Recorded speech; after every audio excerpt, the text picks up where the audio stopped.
And speed, so you give it a few seconds. hello, my name is Michelle Snyder. Today is March 20th, 2015, and I am interviewing Sam Clemmons on the Ball State campus as part of the Ball State University African American Oral History Project. Welcome. Oh. If you'd like to start by telling me when and where you were born. Oh, I was born in Indianapolis, Indiana, February 1957. Did you live there throughout your childhood? Yes, born and raised. What was that like for you? It was where I grew up. Nothing overly different about my childhood. It's pretty much a normal childhood. Mm-hmm.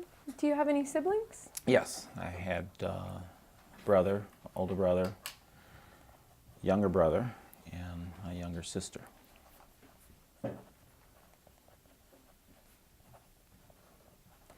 And did you grow up in the church or part of any other organization? Yes, grew up in church, Allen Chapel AME Church in Indianapolis. Mm-hmm. That's where I grew up. Did that play a large part in your family life as well? Pretty much. We went every Sunday, Sunday Mm-hmm. school, and then church service at 11. And Mm-hmm. first Sunday of the month was Communion Sunday. It went a little longer than regular service. So, yeah. Did you have a favorite subject or hobby as a younger child in elementary school or middle school? Elementary school. See, we were only going to talk about college. I didn't think my brain back that far. We were pretty active. It was Cub Scouts, Boy Scouts, and I got involved in photography probably, might have been 8th, 9th grade year when I first started in photography. And I see you went to Broad Ripple High School? Yes. How was that for you? Were you involved in clubs there as Yes, I well? was very involved in high school. We did was athletics and theater and various other clubs, the student government clubs, those kind of things. In high school, did you feel as though you were part of a minority at all? When I went to Broad Ripple High School, it was during the time when things were changing, and the demographics at Broad Ripple were about, I think by the time I got there, it was 60-40 white, and by the time I graduated, it was probably 60-40 or 50-50. And if it were 60-40, it was 60-40 African American. How was the graduation rate? How would you describe that at your high school? Well, we started out with about 500 freshmen, and on graduation there were 300 and some. Now, a lot of that was not necessarily people who didn't graduate. There were people who graduated early, people moved. But I think we had a decent graduation rate. Most of the people I knew graduated. So. And what was your parents' expectation of your education? Do the best I can. There was no pressure of being an A student or that kind of thing, but to graduate high school and, if possible, go to college. Did they themselves go to college? No, they did not go to college. They both graduated from Crispus Attucks High School there in Indianapolis, and Dad worked for Eli Lilly and Company for a number of years. Mom she worked at the Army Finance Center for a while, but for the most part of my growing up years, she was a stay-at-home mom. So would you describe your family as middle class? I would say we were middle class. Yeah, we never were for want for food or clothing, you know. Now, in talking with them in the early years, there were some Christmases that, you know, they didn't think they'd have a good Christmas, but of course we didn't notice anything, so. But for the most part, I'd say we're a middle-class family. Did your brothers, either of your brothers or your sister, decide to attend a university as well? I was the first to actually go to a university. My older brother went to a computer tech school. Dad gave him the option to pick what he wanted to do, and he chose a tech school. I went to college. My brother behind me went to college, and my sister went, but she didn't finish. And I understand you were very involved with theater during your high school career? Yes, it was at Broad Ripple High School. We had a traveling company called the Broad Ripple Company, and we went around to schools, nursing homes, churches, and did some competition things, but mostly entertained kids. What inspired you to get involved with that club initially? I had some friends that were in it, and in fact, I got in because someone was sick, and they were doing a play that I had done, so I came along and filled in and stayed. What influenced your decision to choose Ball State University? When I decided I was going to go to school, because initially I didn't know what I wanted to do, I was thinking about going to the Navy, and I was getting information in the mail from the Navy and whatnot, and it was going to be a CB. But then my mom came in one day and said, "What are you going to do?" You know, oh, you're getting serious. I said, "Okay, I'll look at college." And so I visited Indiana State, IU. Most of my friends were going to go to IU, and I went and visited. And then I came to Ball State, and the minute I was on campus on the visit, I said, "This is where I want to go." It was the right fit. It just, it was a beautiful campus for one thing. There was just something about it that just attracted me, and it was a lot smaller than than IU, so I thought I wouldn't get lost. So that's why I chose it. When you were initially accepted to Ball State University, did you have any specific dreams or goals you wanted to get out of the university? Honestly, no. I was just going to college. So you came in undecided? Actually, no. I was undecided, but I didn't put down undecided. I did not want that on my form because there were people putting down no.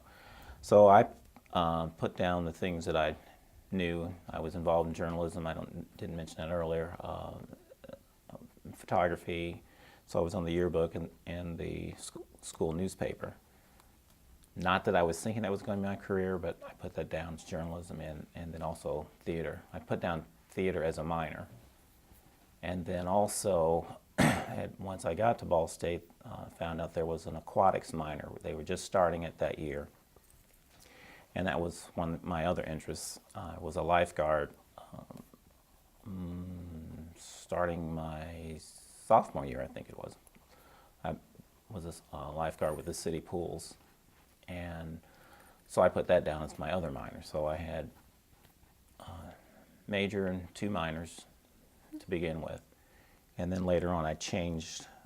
The minor turned out was going to take 4 years. It was a 4-year minor. And we were back on the quarter system back then, and a lot of the classes were 1-hour classes. So you had to take a ton of classes in order to get this minor. And after 2 years of it, I decided I'm really not going to work in this field. That's not what I really want to do, so I dropped it. And also found out the other reason why I dropped it, I was in the anatomy class. And that was one of the first classes that was really giving me trouble.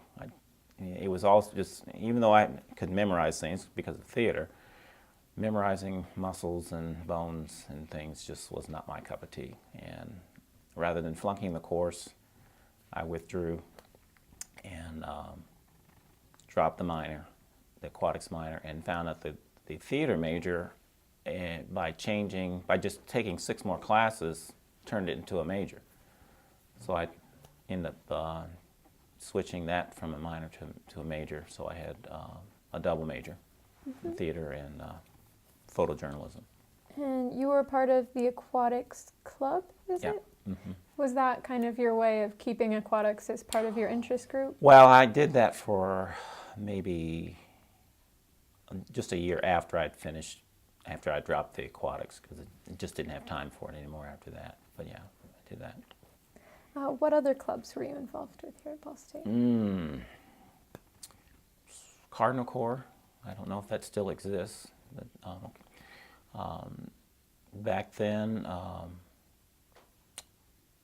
Mr. Burkhart and his wife were still in charge of it, and I can't remember if they actually created it or not, but I was part of that organization, which I really enjoyed. Back then, we had these red jackets that we wore, which were more orange than they were red. They were pretty bright, and we were to host guests when they came to the university, special guests, and also give some tours. So I did that for a couple of years. Let's see, what else was I involved? Again, I was involved a little bit with student government within the dorms. Resident halls is what they like to call them now, but we call them dorms. I was in Whitcraft Hall my junior year. Freshman and sophomore year, I was in Shales in La Follette. So you were an RA then? Yes, later I was an RA. We called them student staff back then, the SS, and we exercised our powers as we were designed to, keeping out all the bad alcohol and the. How was that for you? I enjoyed it. I had a good relationship with my floor. That was in Whitcraft Hall, and met a lot of really good people. Saw some things that I had not noticed before when, as a regular student, was able to help a couple of people here and there with their problems. Again, when you're in that position, you become aware of a lot of things that most people don't hear about. So that was kind of rewarding. Were you involved with anything having to do with the journalism side of your major? Yes, I was also on the yearbook staff as a photographer and the Daily News. Occasionally I did photos for the Daily News. Was that an exciting club to be in or activity to join? I don't know, exciting would be the right word, but it was something I enjoyed doing. On a college campus, there's quite a few things going on, and I love taking pictures, and so. So between your extracurricular activities, which one would you say you were most active in? Probably photography, I would dare say. And then theater. In the theater department, there was a lot of activity outside the classroom for productions, mainly, and I usually was backstage help, but I was involved in several productions. The one that probably stands out more would be when we did Pearly Victorious, and we did the regular run, and then later on, Ossie Davis and Ruby Dee Ossie Davis wrote the play. Ossie Davis and Ruby Dee came to Ball State, and we did the play again for them. And we had full audience too, but they were there at the performance, and that was I'd say a highlight of my college career. Was that nerve-wracking for you, or was it just exciting? It was exciting. We had dinner with them, and I had known their work, both of them. The theater and the movies, and listening to Ruby Dee a lot on the radio. She had a program on NPR doing poetry, and I used to listen to her on Saturday mornings. During your time in the theater, at Ball State University, did you ever experience any typecasting? No, not really. We did, when I was there, we did several plays that were African American based. The Emperor Jones was done. I was on crew for that one. Pearly Victorious, Ceremonies and Dark Old Men. I had played a lead in that. Not the lead, but one of the leads. And after I had graduated, we did Porgy and Bess, we actually did that in Emmons. And so no, I wouldn't say I did any typecast type roles. Is there anything else you'd like to tell me about the clubs and organizations you were involved in? Off the top of my head, I can't think of anything. All right. Looking back on your... That's me. That's fine. I should know better.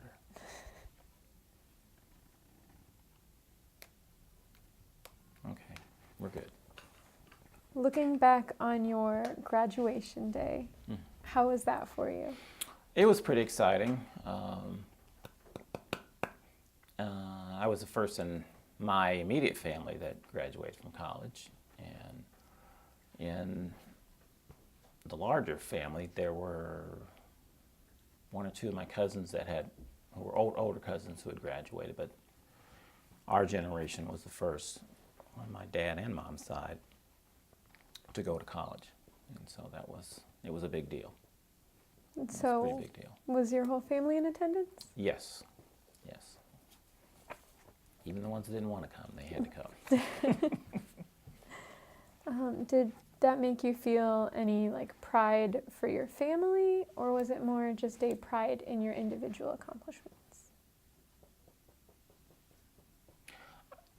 I was just happy that day that it was done, that we did it, and then I got through. I don't know if I actually thought about the deeper issue that, until much, much later. But at the moment, it was just, I graduated, We did it once before with high school, and now we're doing it again with college.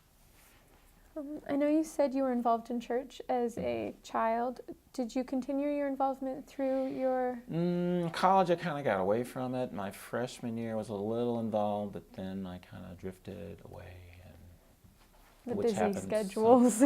Well, that's an excuse, no. I kind of got away from faith, and then later on, some years down the road, I came back to faith, and so I'm very involved in my church right now. So. Would you say that had an effect on any of the choices you made at Ball State? Of not being involved in church or being involved in church? Of either or.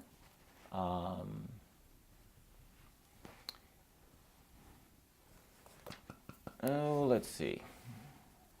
Rephrase that question for me.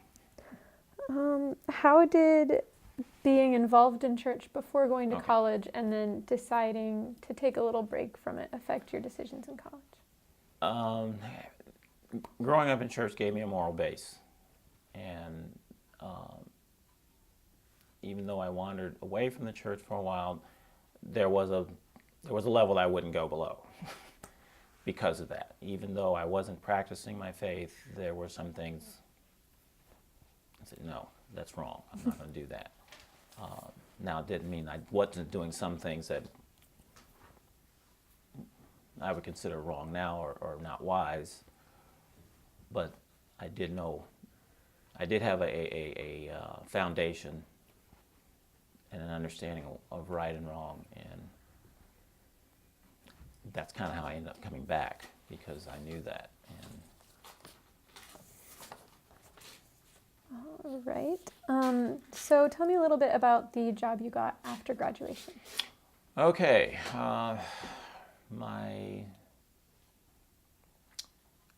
The summer of my senior year, so I was supposed to graduate in May, but I had a couple more classes that I wanted to take, so I didn't actually graduate until July. But about in the middle of the summer, again, I needed to do the job hunt thing. And I learned about a position at Ball Corporation was opening up. They were looking to hire a full-time photographer in the PR department. And a friend of mine had interned there, and he's the one that let me know about it. He wasn't interested in working in the corporate world. At the time, I was married and had a son before I left Ball State, and I was looking for something more steady then, because initially when I was involved in journalism, I knew I was going to have to start off at a very small newspaper somewhere and making next to nothing, and having to go the route of getting up at 2 in the morning when there was a fire and go dashing out with my camera and that kind of thing. But after I'd gotten married and had a kid, I said, you know what, that's not the kind of life I really want. I wonder how I'm going to do this. So when this job opportunity was presented to me, I said, hey, I'll give it a go. I didn't know anything about Ball Corporation at the time. In fact, I didn't even at my time in Ball State, I really hadn't ventured much into Muncie.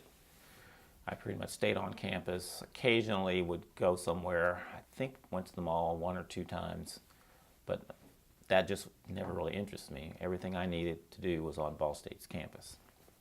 So I had to figure out how to get there, because I didn't have a car at the time. Figured out the bus system, got a ride downtown, did the interview, and it was a pretty good process. And when I left, I went to the bus stop and was waiting. Well, the buses in Muncie at that time stopped running at 6 o'clock. So I ended up walking back. I lived in Anthony Apartments at the time, so I ended up walking back. And then I got a call back, and John Pruce was the vice president of the PR department at that time. He was formerly the president at Ball State, and I had known him then. And one of my final interviews was with him, and then they offered me the job, so I stayed there for 17 years. Were there any memorable courses or professors that influenced your career decisions? I had photography with 2 really good professors. Joe Costa came to Ball State at that time, and he was a renowned photographer, Pulitzer Prize winner, pioneer in a lot of things dealing with photojournalism. He was one of the first to photograph in the courtroom, because back then that was not allowed. Well, he managed to create a camera that he could sneak in, and he photographed a really big trial. I can't remember what trial it was, but he got images out. And he was a big influence on my photography. Another photographer who was here as a professor was Ed Wheeler. He only was here a couple of years, but he was a big influence. And another one was Dick Ware. Dick Ware, actually I had met him before at my high school. He worked for a company called Root Photography, and they did the yearbook photos and whatnot. And he did quite a few of the photos for us at my high school. So I had met him there, and then he ended up teaching here, and we had a pretty good relationship. So looking at the professors that influenced you the most, was there one of them who you ever thought, like, yes, I want his job, or was it more just you wanted to learn their skills?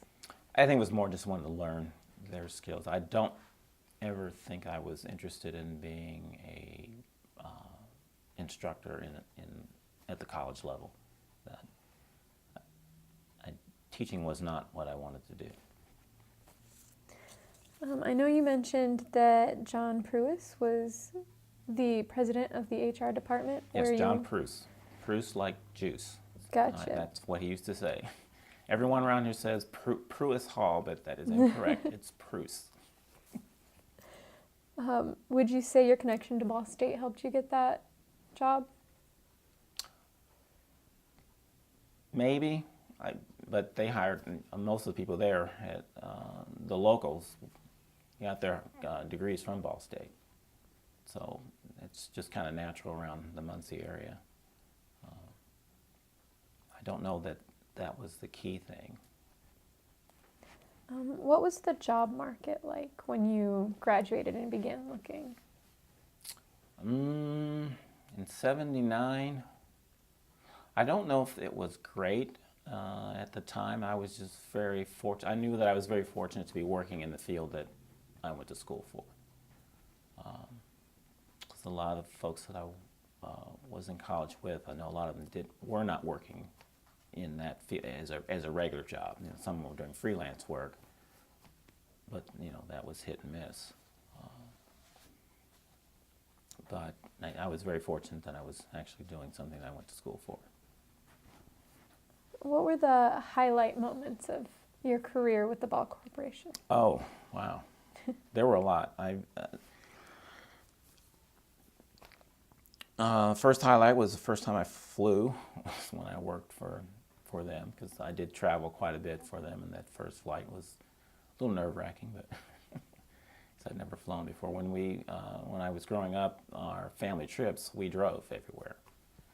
We went to California and the Grand Canyon, Washington, D.C., Wisconsin Dells. We did all that stuff, but we went, and Florida. Went to Florida a couple different times, but it was in the family station wagon. That's how we got around back then. So that was a first, was flying. And I met a lot of very interesting people through Ball Corporation. I met Ed Ball, not Tom Bell. That was another guy. You probably don't know him. Steve Bell, who was a professor here. I met him through through Ball Corp. It was before I came over here. I was able to see 2 shuttle launches because Ball Corp was involved in the shuttle program, and so I was able to go down and see those. What else?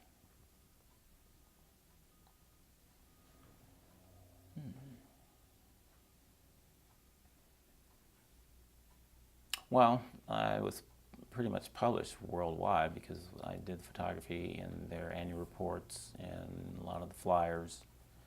And then I also was involved in video production. That's where I started learning. But to do that was one of the former CEOs was becoming involved in a national organization, and we needed to figure out a way to explain to him that he needed to change his style of speaking. So we got a video camera and then let him see himself, and then that way he understood the criticisms that were being given, and we could show him that we weren't just saying bad things about him. And he accepted that, and then once we had the equipment, I started using it for other things and began to do training tapes. And then I came back to Ball State and took an independent study class to learn as much as I could about videography. So that's how I got started with my video work. Can you describe your independent study class a little more? Basically, came over to Ball State, got with the man's name's Dick Hauser. He's since passed on, and he pretty much helped me create a class just to learn the basics of what I needed to do, and covered all the different areas of videography. And I'd meet with him, show him the things I shot. He'd instruct me on what to do different. Taught me a lot about equipment and the trends that were starting. And for the most part, it was learn as I go after that. So once I had the basics, and then after that, it was more just picking up things here and there, shooting a lot, making a lot of mistakes, going back, cleaning them up. And I got fairly good at it, I think. And do you remember what year that was? Let's see, I graduated in 79. It was in the early 80s, probably. Maybe mid-80s. So you were still working with the Ball Corporation? Yes, I was still with Ball Corp. I was there from 79 to 96. Did learning those skills change what you were able to do with your career at all? Yes, it changed. It expanded what I was doing quite a bit. And when we did our corporate video promotional piece, I was part of the team to help with the outside company. So I would, I guess, served in the role as an executive producer. So I would go on the shoots and help out with that production from the beginning. And then during the editing process, I was the one that would go down and sit with them and help make decisions on what should be and what shouldn't be. And so that was good. That A really sounds good like experience. a very kind of exciting, changing field to be in at that time. Yes, it was. Were you happy to be part of such a kind of progressive field? Yes. My days at Ball Corp were very good. Especially during the 80s, the company was really growing. We were involved in quite a few things, and I was never bored there. At any point in time during your job there, did you feel like a minority or that race played any part? I never experienced any racial issues, tensions that I can recall while I was at Ball Corp. I felt that for the most part we were treated based on our abilities. At least in my department, the people that I worked with were all pretty good about that. You know, if you could do the job, you could do the job.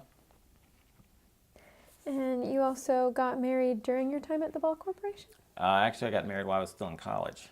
My senior, actually late my junior year, I was married. Can you tell me a little bit about your wife? My first wife? Oh, your first wife. She was a nursing major at the time.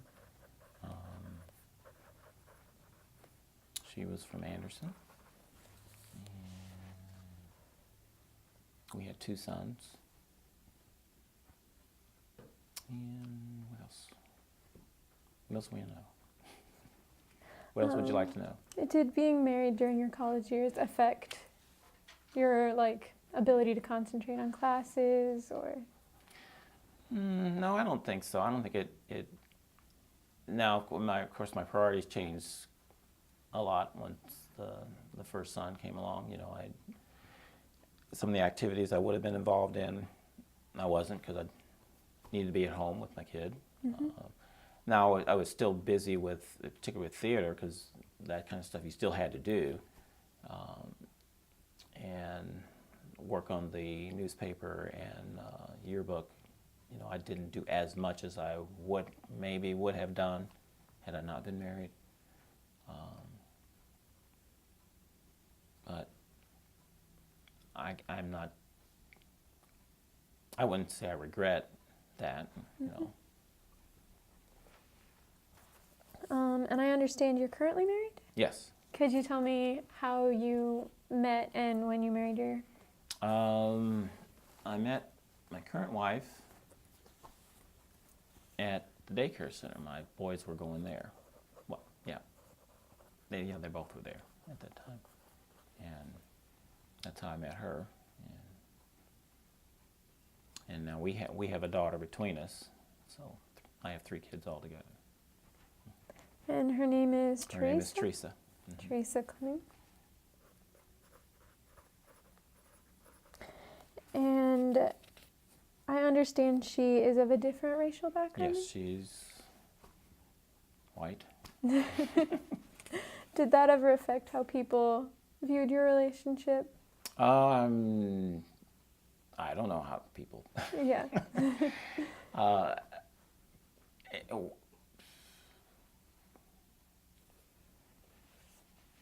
not sure what you're asking. I guess just, did you ever meet any like ill comments or? For the most part, people,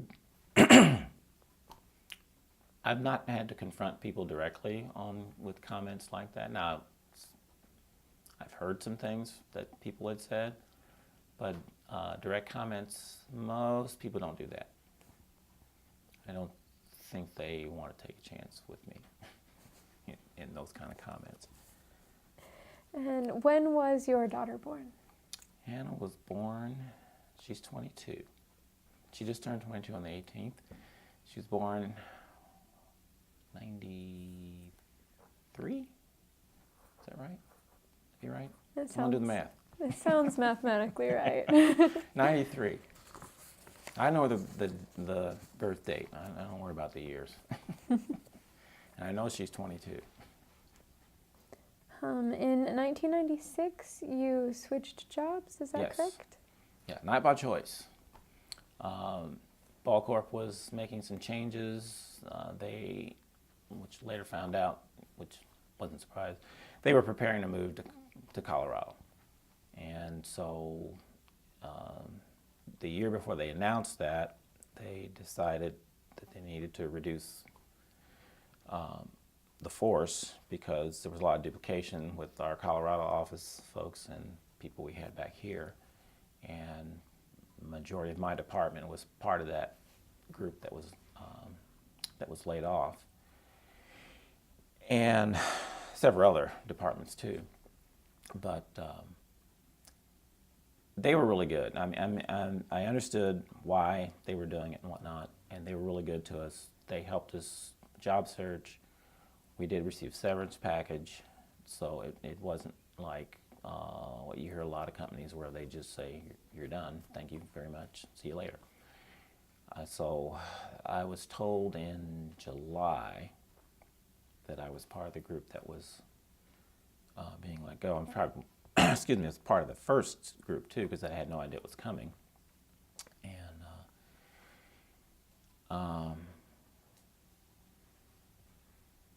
And I stayed on until the end of August.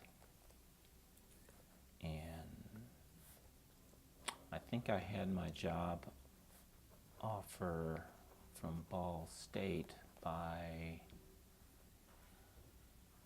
I think I actually had it before I left Ball Corp.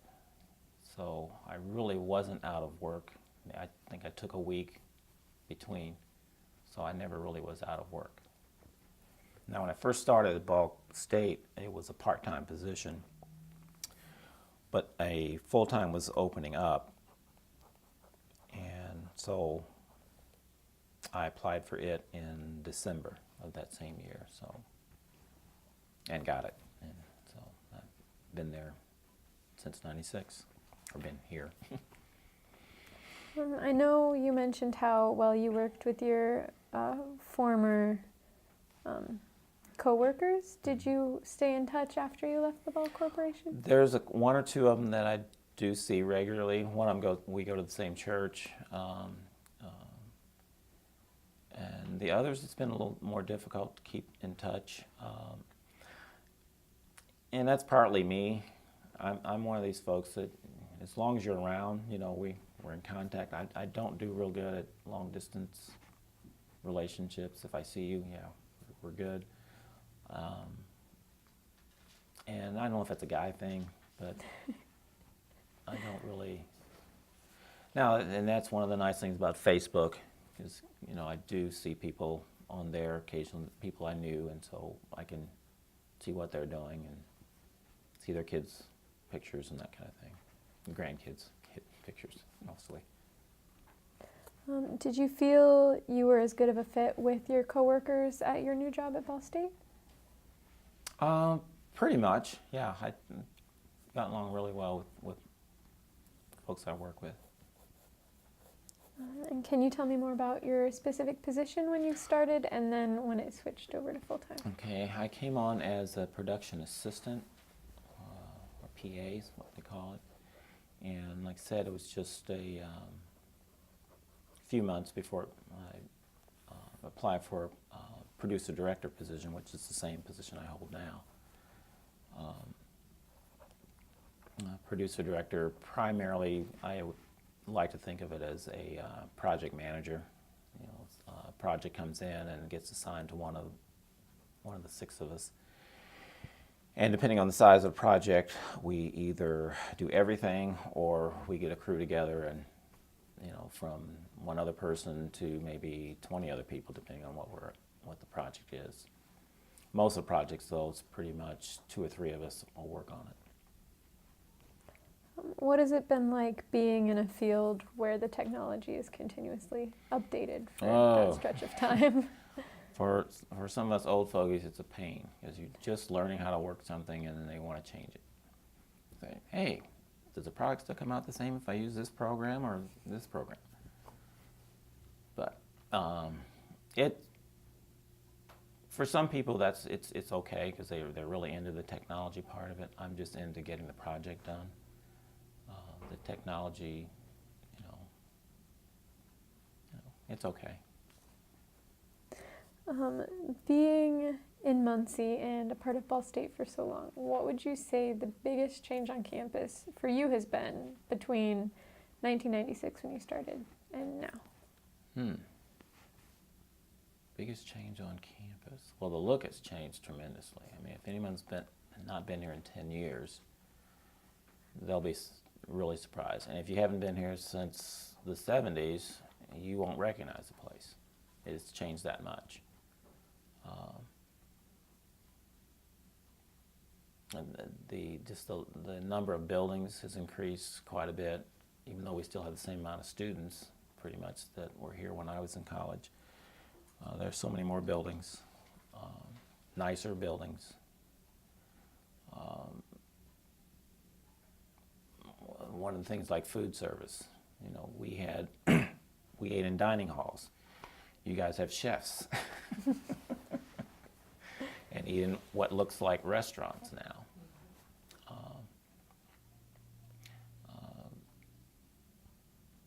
Access to technology was another thing. Most of us, a few of us had televisions in our rooms because we'd hang an antenna out the window and use the tin foil and whatnot to try to pick up a signal. But for the most part, we would watch television in the lounges. Everyone would gather around and watch the big television sets in the lounge. So there was kind of more of a grouping of people that way. I can remember middle of the day, you go through and all the folks are sitting around watching The Young and the Restless in the lounge. Guys and girls, we were all watching Young and the Restless. And then other things, like the bus system is a lot different than what it was when I was in school.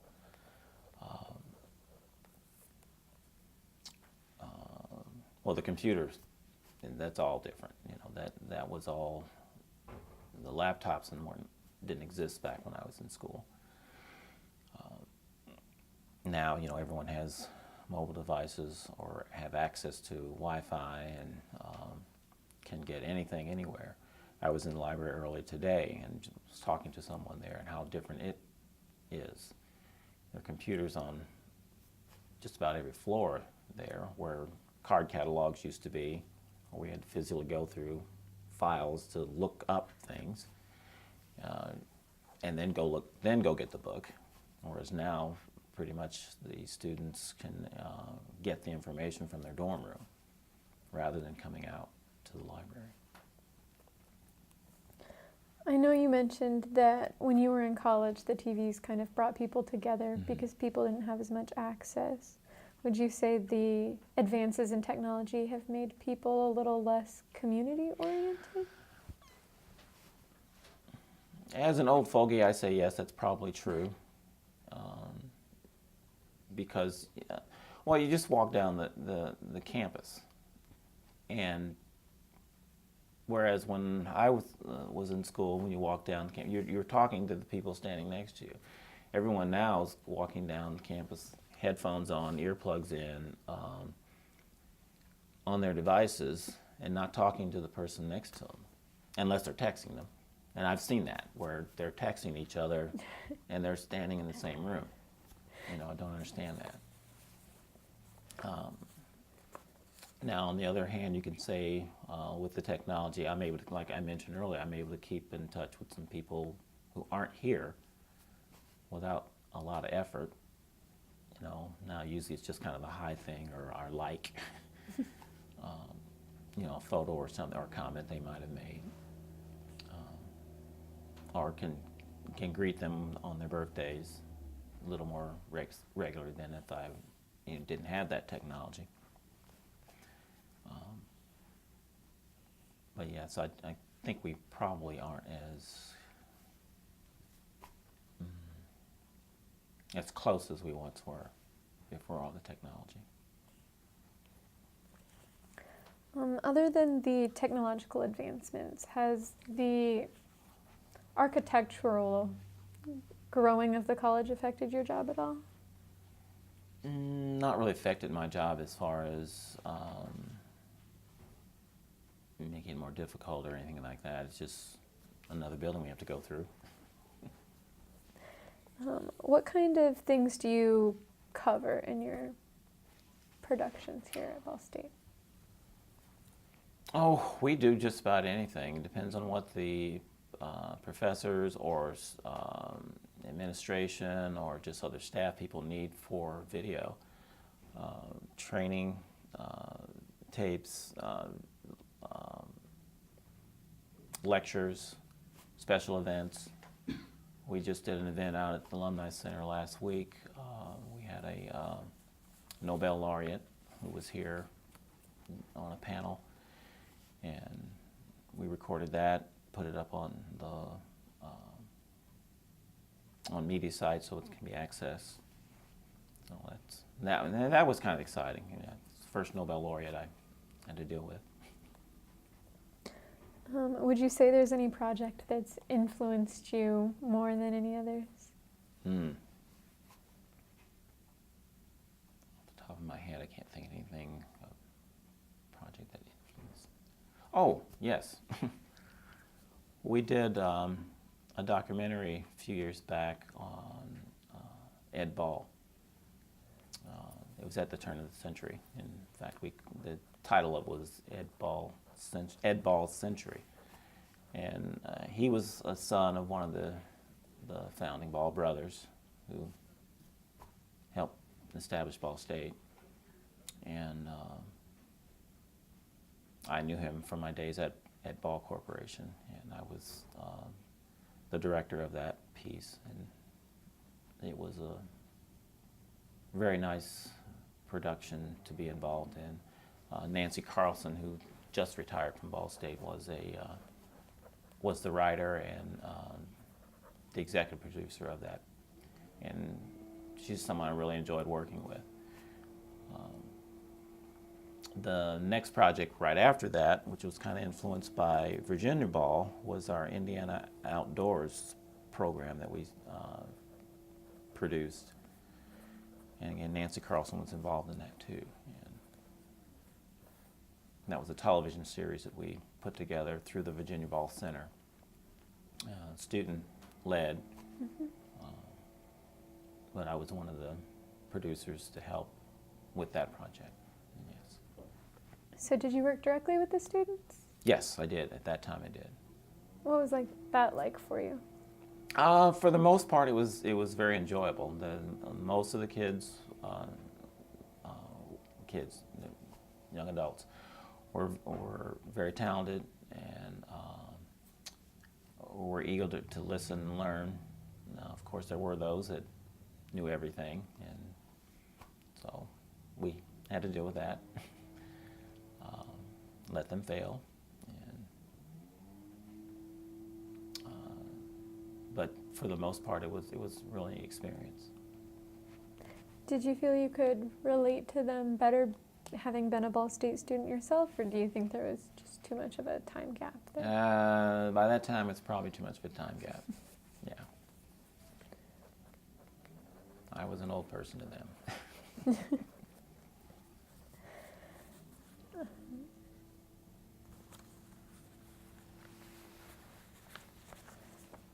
As far as your children go, have they also kind of followed in the steps of continuing education? Well, my oldest son graduated from college here at Ball State. He's a general studies major. And my second son, he went into the Air Force. And my daughter, she just graduated from Grace College up in Warsaw, Indiana. She, like I said, she just graduated, but she's finishing up her MBA because they just started a new program where they could work on their master's degree at the same time that they were doing their undergrad. And she'll be done with her master's in August. So it was a really neat program. And so she did in 4.5 years what takes most people 6 to do. Do you think them deciding to continue with their education was influenced at all by you deciding to get a degree? Maybe, but I think a lot of it had to do with just how they were raised. My kids all went to Burris, and at Burris it's just kind of an expectation. You're in a college setting basically anyway, mm-hmm. And so college was just part of the progression. You're in elementary, you're in middle school, high school, college. That's just how things work there. When I was growing up, I don't even know that I really had thought about college until I was in high school. It just didn't click because that just wasn't part of our culture. Mm-hmm. College, we just didn't talk about it. Now, I think I knew what college was, and that was more related to sports. But it wasn't until late in my high school years that I even considered going to college. Would you say that today that's a lot different, like our kids think of college at a younger age than your generation might have? Well, I don't know. It depends on the families. In my family, college is a thing now. I mean, that's just what you do. I'm sure there's still some other families it's the same. Where if no one has gone to college and it's not been a part of the discussions and the family gatherings, then no, I'm sure it's still the same as it was, back when I was growing up. But in my family now, that's just the next thing you do. High school's not enough. Go ahead, I'm sorry. So you would say that you going to college kind of started and I'll quote you here, the college being a thing? I won't take credit for that, but yeah, I guess you could say that. Yeah. Could you clarify your kids' names for me? Oh, my oldest son is Corey Wayne, and then Daniel Joseph, and Hannah Grace.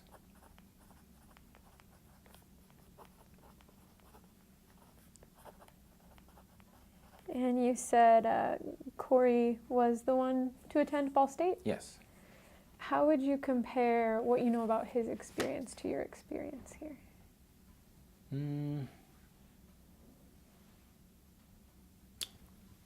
honest with you, I don't really know. Once he started going to school, and you know, we lived here in Muncie, but one of the things I wanted him to do was to live on campus. He didn't live at home. He was in the dorms. And he didn't come home a lot, even though he was here in the city. And that's kind of what I did when I was in school.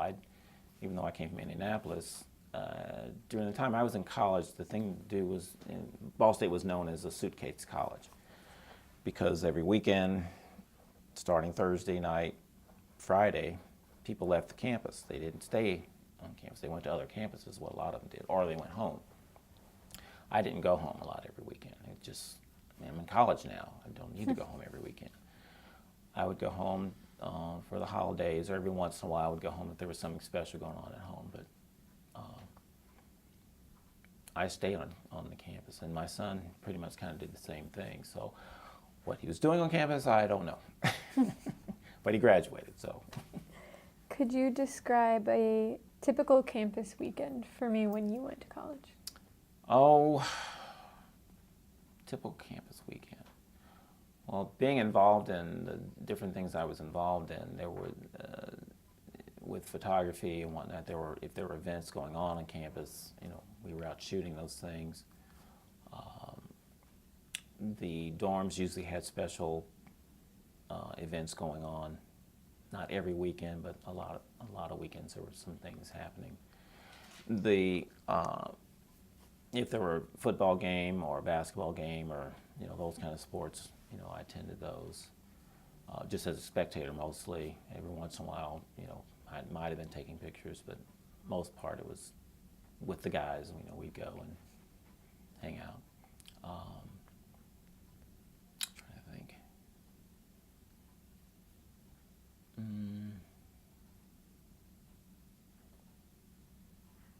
What else did we do?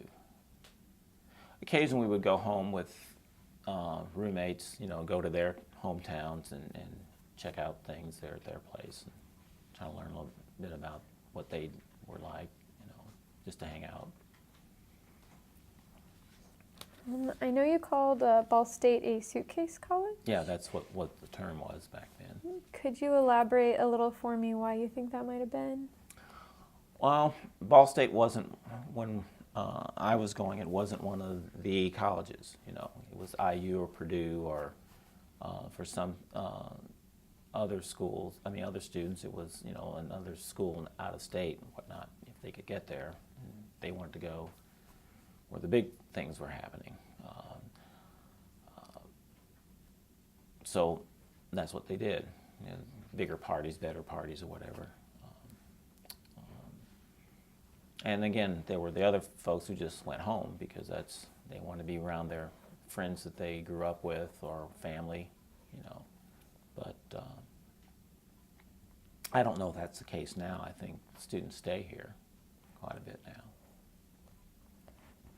Do you think the fact that college was that way had any effect on the pride students took in their school? Maybe. I like to say that I was from Ball State. It wasn't a thing that I remember going back to my high school once, and was talking to some of the teachers and commented that I was at Ball State. I remember another teacher, Ball State, why are you going to Ball State? I said, well, I like Ball State. Because they were IU grads or something like that. Mm-hmm. During your time here, Ball State was described as a party school. Did you have any experience with Ball State being the party school? Actually, when I saw that was that Playboy? I think Playboy was the one that had the annual list, and I was kind of surprised because I wasn't part of the party scene anyway, but I was just surprised to hear that. I said, well, how do they even know about us? But, you know, I remember that being the thing, that everyone thought we were this big party school. But again, I wasn't part of that party scene, so. Did any of that have to do with being an RA during the time you were there? Not necessarily. I just wasn't a drinker. So, and that, when we say party school, I think that meant a lot of drinking, and that that's what was meant by party. And I suppose a lot of that was happening as far as the actual parties. Those were actually off campus, because that wasn't allowed on campus. And being an RA, that was part of our job, was to make sure the alcohol wasn't in the dorms. Remember having a few kegs, emptied out, but that was not allowed on campus. Not to say it didn't happen, but not in my dorm.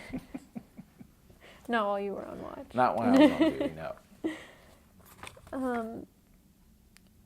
As working here, from what you can see, would you describe Ball State as a party college today? Again, I have the foggiest idea. I just kind of hear about what some of the kids, every once in a while, some of the students are involved in, but I don't know. I don't know if it's changed any or not. I haven't heard it being mentioned. I don't know if Playboy still has that list or not. And I know you said you took a break from the church and came back. Are you involved with the community or the church? Does that play a part in your life today? Yeah, very much so. I attend College Avenue Church, which is right behind the Student Center. And we've been there, Hannah's 22, 23, been there 23, almost 24 years. What effect do you think that has on your family and their decisions as they go to college and pursue their own careers? Well, my daughter went to Grace College, which is a Christian school, and so that had some influence. I did not tell her she had to go to a Christian school. In fact, I did want her to go to a smaller school, and that was more because of athletics. She played volleyball, and she wanted to keep playing in college, but she wasn't tall enough for the position that she played to play in college. So at a bigger school, so we started looking at the smaller schools, and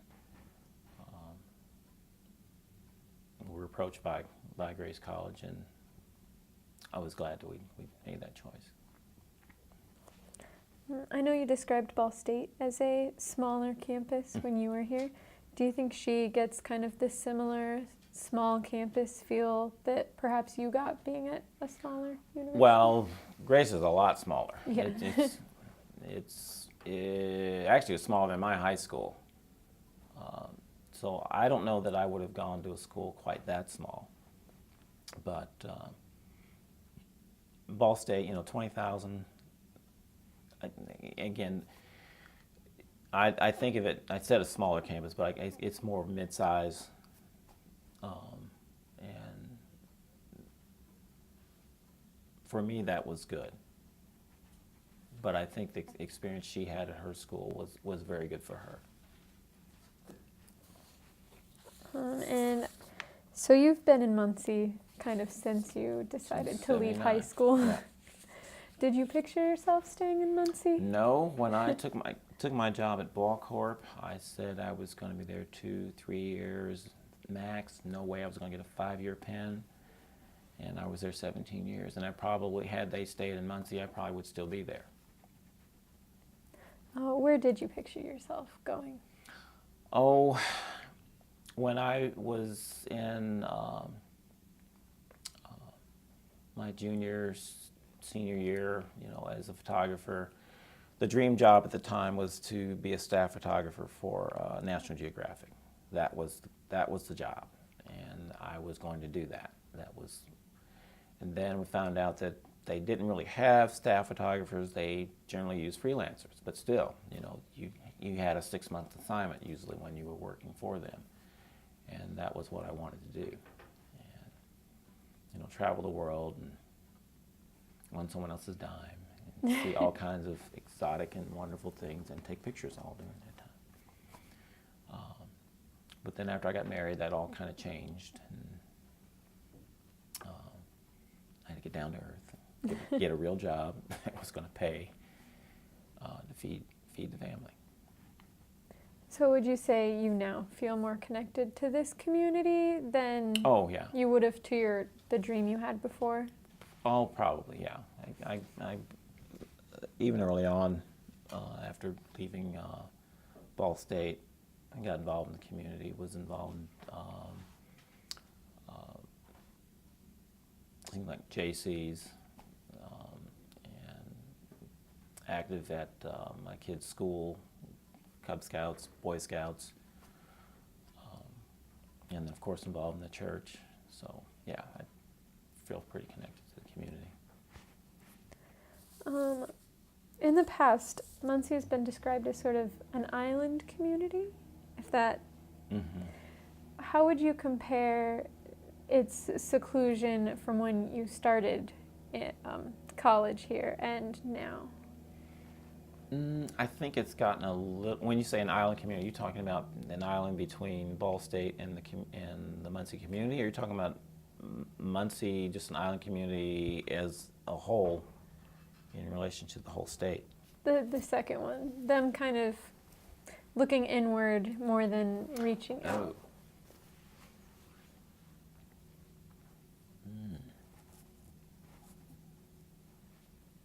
I don't know.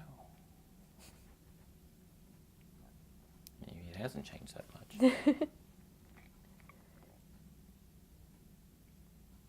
But then I guess, in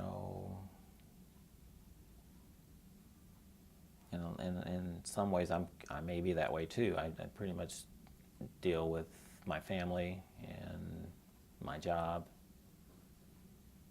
and all the things that are connected to that, and again my church.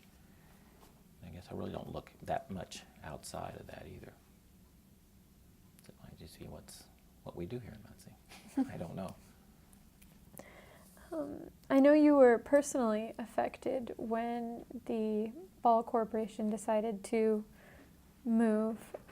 How would you say Muncie as a whole was affected by that change? Oh, I think it was affected quite a bit in that a lot of the people that I worked with, not just the upper management folks, but even middle management and just regular workers, were also involved in the community, involved in all the different United Way agencies, involved in the different churches, and involved with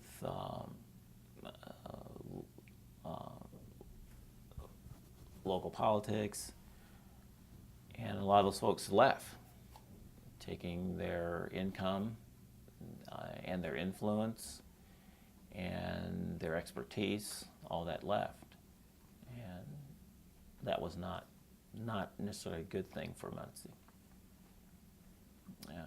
Just like the other industries that have left. The auto industry, when it pretty much dried up here. Ball Corp was a pretty good sized employer here, and them leaving did leave a dent. Did this change your connection to the community at all, having so many of your community members leaving?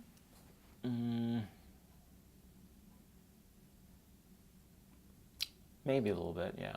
In that there were some things that maybe I'm not doing anymore because I don't have those connections with people that I was involved with. And how did that influence you personally, watching that kind of? Well, my focus kind of changed in that I became part of the Ball State community, and that's where I began to concentrate my efforts, I guess, on the things that were going on here at Ball State, and then some of the other community efforts that Ball State was involved in. And the other thing too, I'm still dealing with my kids. particularly my daughter at this point, because my son was a senior. My oldest son was a senior, and so he was just starting to. He started Ball State in the fall of that year, and then my other son was a couple of years behind him, so we're getting him through. And then my youngest daughter started kindergarten his senior year,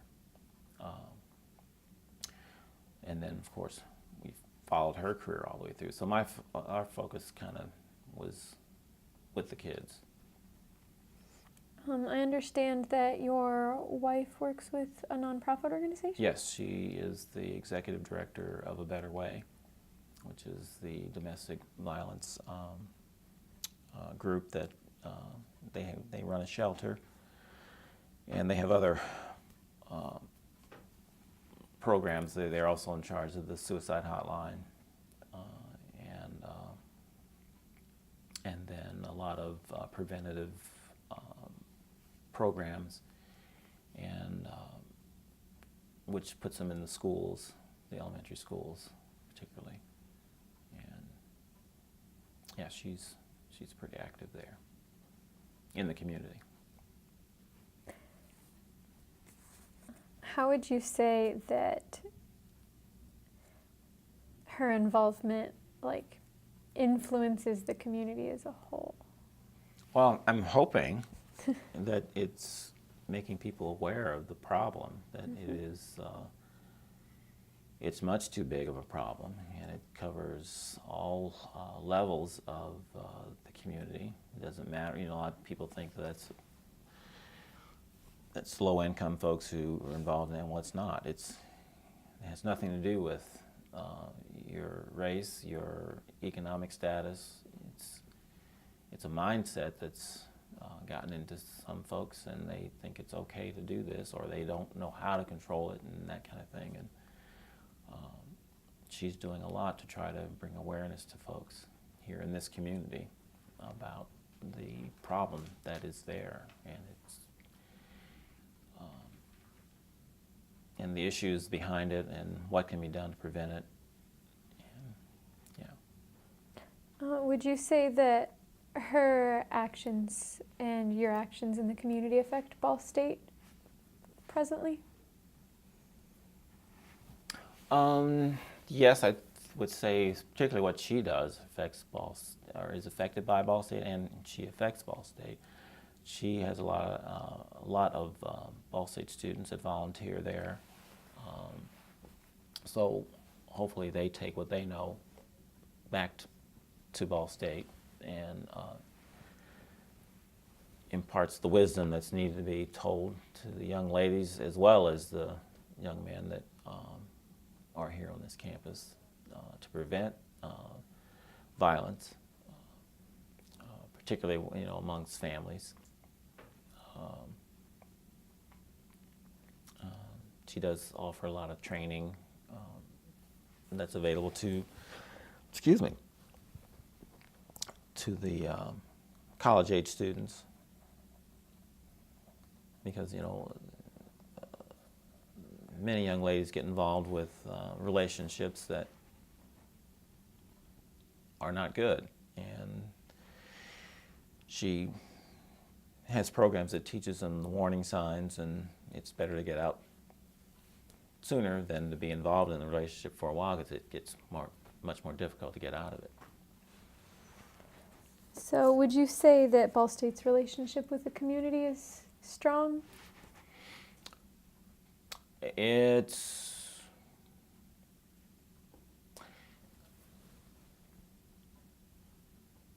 I say it's strong in some ways, and then there are other ways there's still some difficulties. There are many that think that Town and Gown is working well with between Ball State and Muncie community. Mm-hmm. I think it works well at a certain level, but down in the trenches, I still think there are a lot of folks who don't trust Ball State, and then some of it's warranted and some of it's not, because a lot of times you do get folks here at Ball State who come to a situation and I'm going to tell you how you ought to do this. Instead, I'm going to work with you, or I'm part of this community too. I'm working with you. And then you have community people who don't like ideas coming from somewhere else. So I think that's still a problem. It has been for years. I think it's getting better, but it's very slow getting better. So I know you just mentioned that it's been a problem for years. Could you describe the town and gown relationship when you attended Ball State? Well, like I mentioned earlier, I never even ventured out into Muncie. I had no interest in being a part of it. Everything I needed was on this campus, and what I needed to do, fun I wanted to have, and it was safer, because, I had heard of parties that happened off campus, and there were issues, and I didn't want to be involved in any of that. As far as grocery shopping and whatnot, I would go home, and Mom and Dad would send me back with stuff, so I didn't need to go, do the shopping in Muncie. And it wasn't until after I was married that I started doing those things, because I was now part of Muncie. Do you think your feelings about safety here were ever affected by your race? No, I maybe I was naive, but no, I never felt unsafe here. There were places in India I felt more unsafe than in Muncie. Could you elaborate on those for me? Well, there were just parts of town in India that you just didn't go to, and some was white and some was black. There were areas in Muncie Indianapolis that I didn't go in, and it was an all black area, but no, would not go there because of the things that happened in those areas.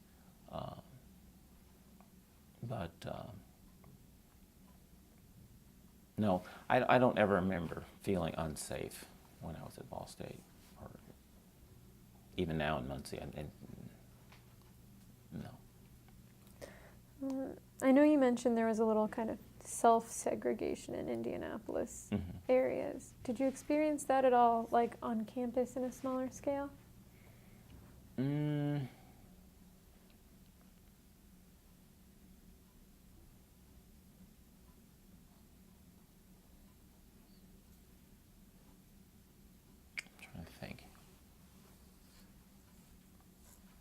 example of what you're after here? Like, was your friend group, did you associate with people who were more like you in, like, ethnic relation ways, or was it just more about interest-based groups? And this is me, and I was this way when I was in high school even. I had pockets of friends, and a lot of them did not interact with each other because they just did not. And I had friends in different pockets, and it was pretty much the same way here at Ball State. And I don't know if that was more me and how I wanted to interact with folks.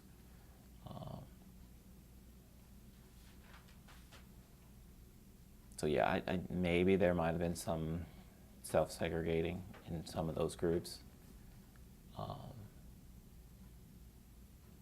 But I interacted with quite a few. An example I can give, I guess. I didn't pledge a fraternity when I was at Ball State. I almost did Omega Psi Phi,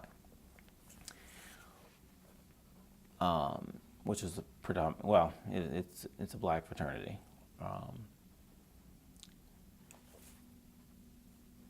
But what I had seen happen on Ball State's campus, the Omegas and the Alphas, which is another black fraternity, and the Kappas,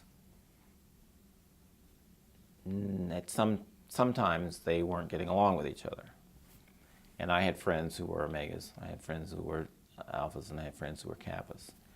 And I decided that I'm not going to pledge any of it because I don't want to have to decide between friendship between different ones because I didn't choose their fraternity. So I didn't pledge at all. So that was some, even though that's a little different than probably what you're asking. But that was kind of a splitting of the black population here on campus, and there weren't that many of us here. I don't know if the percentages have changed much since, and they may have even gone down a little, but I'm not sure. And I didn't think that was a good thing for us at that time. Now, granted, there were times where they all came together for certain issues and did things together, but there was too much, I thought, friction at times between the groups. So I chose not to pledge a fraternity. So you described these fraternities as being black fraternities. Mm-hmm. Would you say that all fraternities were kind of based upon one particular race or composed of a particular race? Generally speaking, yeah. That's just the nature of things. Do you have any idea about maybe why that was, or if it affected you at all? Oh, just a long history. That's just the way things are here. The black fraternities, of course, started at predominantly black universities, or historically black universities, correct term. And that's where they could be part of fraternity life. Now, I know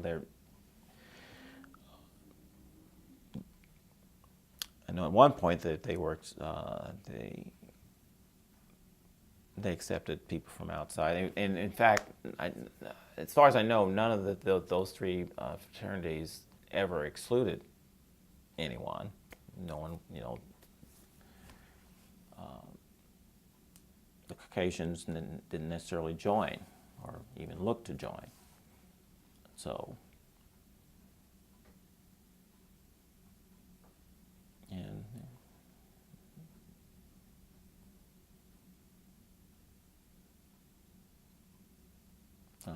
I'm sure there were a few of the white fraternities that had other people, other races join their group. I just, at that point, just decided I didn't need to be involved in the fraternities at the time anymore. I could still be friends with everyone. I didn't need to be in the fraternity. Would you describe the feuds between the fraternities as being your typical, feuds between fraternities due to competition, or would you describe another reason for their? It's probably typical,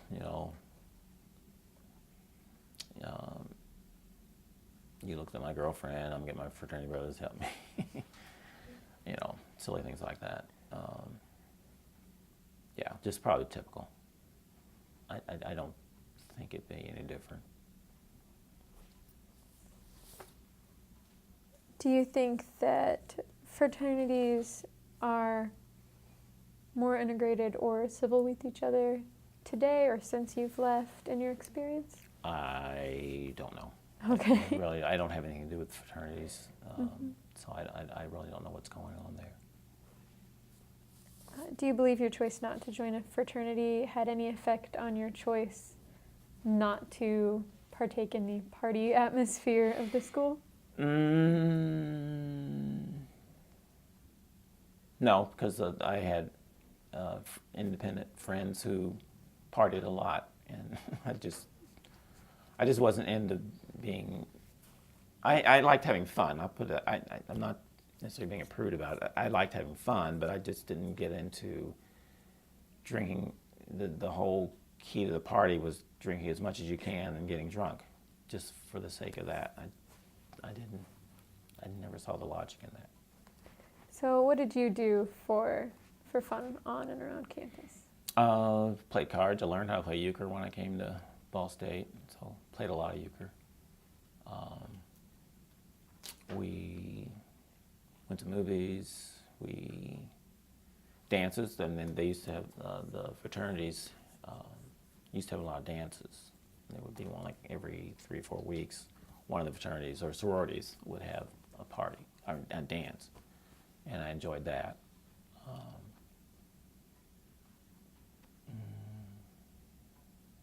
And that's one of the other things we did on the weekends. I'm just remembering that.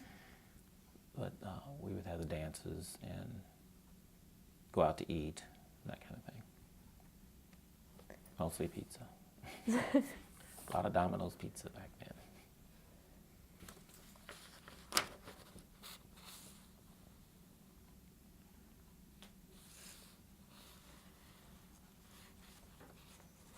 Would you say your decision not to party and to instead do these other fun activities, do you think they helped your grade and helped your career mentality? Oh, yeah, probably.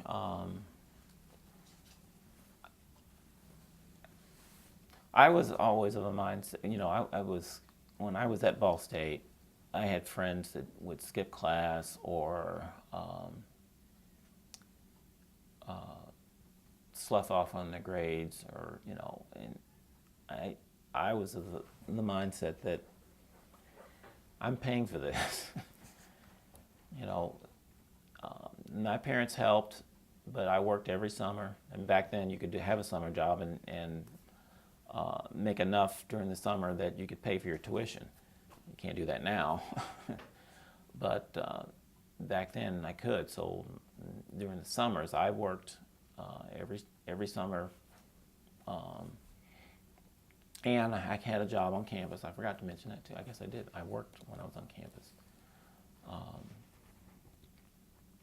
I think I always had a job. Yeah, I did. I had a job every year. Forgotten all about that. And anyway, so I couldn't see not going to class because I wanted to get a decent grade so that I can get out, graduate. I wasn't a A student. I was a B student. I wasn't going to graduate summa cum laude or anything like that. But I wanted decent grades, and I went to class. And that was just me. I didn't understand why you would spend that kind of money to come here, even though, well, back then for us that was a lot of money. Today I think it's just ludicrous not to go to class as much as it costs to go to college now. But I'm sure part of that was some of the folks I'm talking about, their moms and dads were paying for their school. They weren't contributing anything. So their mindset might have been a little different. So in your mind it was kind of like, I worked for this. I'm going to get everything I can. Yeah, that's just it. I wanted to get out of school what I could get out of it. And even looking back, there were some things I wish I would have done more of.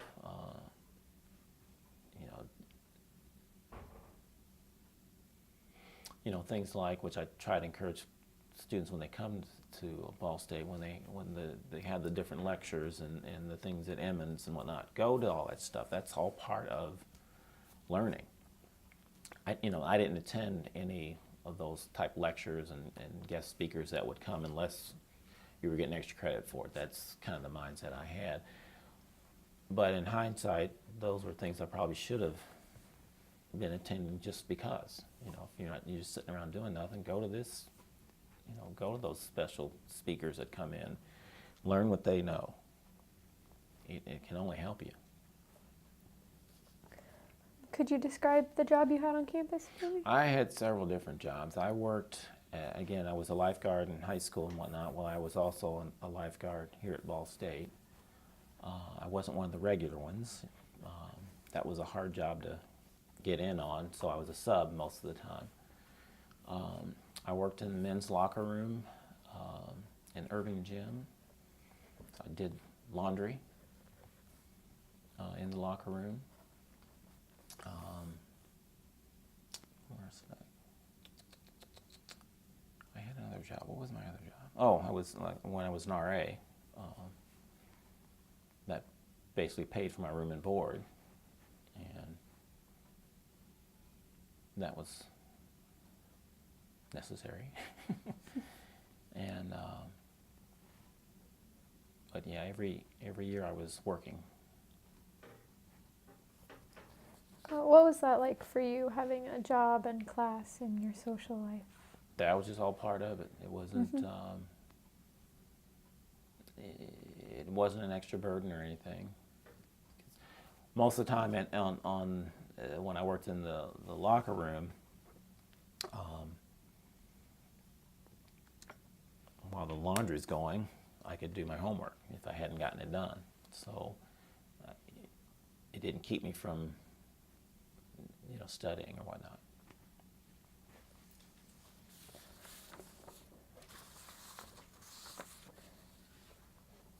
Well, that is all I have for this interview. Is there anything we missed that you'd like to touch base on? Oh, off the top of my head, I can't think of anything.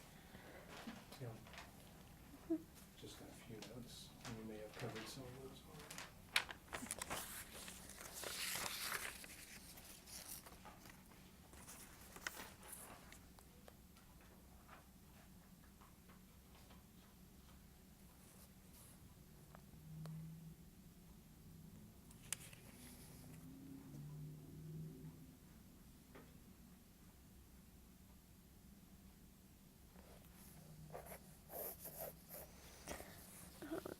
What is your vision for BSU's future? Ooh. Oh, I don't know. I don't know that I have a real. I've even thought about vision for its future. I just hope it stays around here and keeps growing and reaching out to particularly those who may not think that college is for them or within their reach. I mean, because I'm one that I don't think everyone should go to college.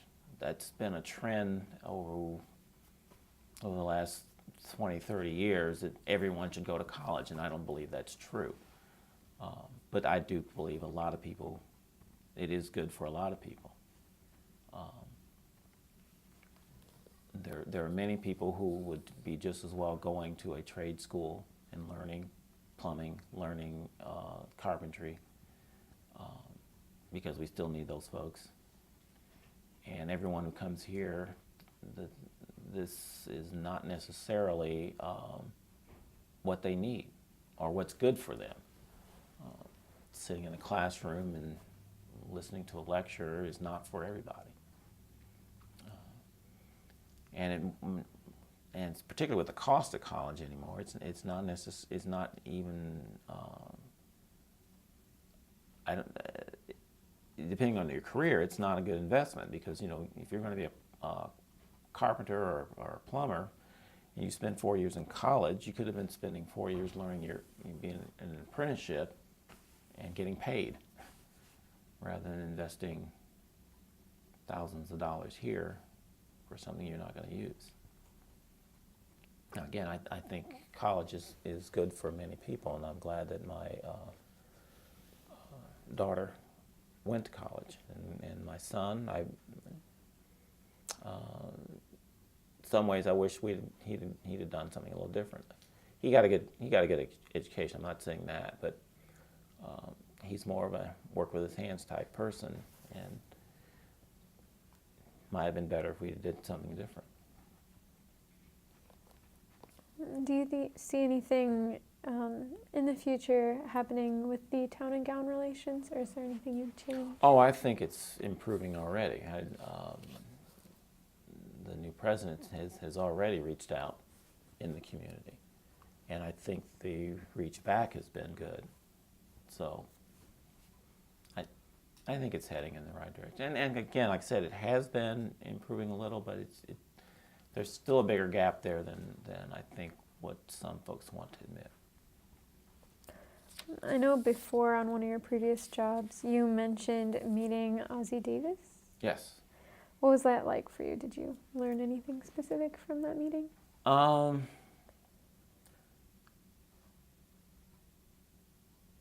Oh, I just remember that in when he talked about the play he wrote, he felt that it was some of the statements that Pearlie in the main character said was too strong. I mean, he said he remembered after writing it and then seeing it performed, he thought some of the statements were too strong at the time and didn't offer enough of an olive branch to the communities that it was directed at. He thinks he thought that what Pearlie was saying was right, but just the way it came across was too strong. And I found that very interesting that he said that. And just meeting both of them was a thrill. I mean, a little starstruck, I guess. So I guess for him it was hindsight 2020 kind of thing. Have you ever felt that way specifically? About my life, yes. Quite often. Things I would have done, said differently. If I would have stopped to think first or wait overnight before making a decision on doing something.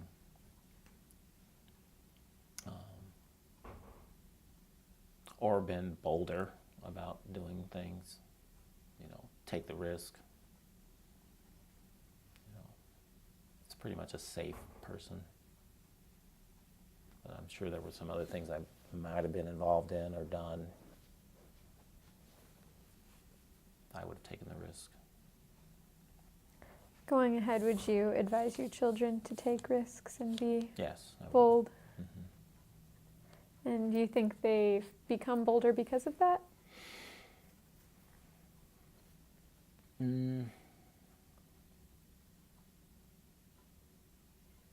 I don't know. They're their own people. I don't know that I think they would do what they want to do anyway. That in itself can be kind Yeah. of bold sometimes.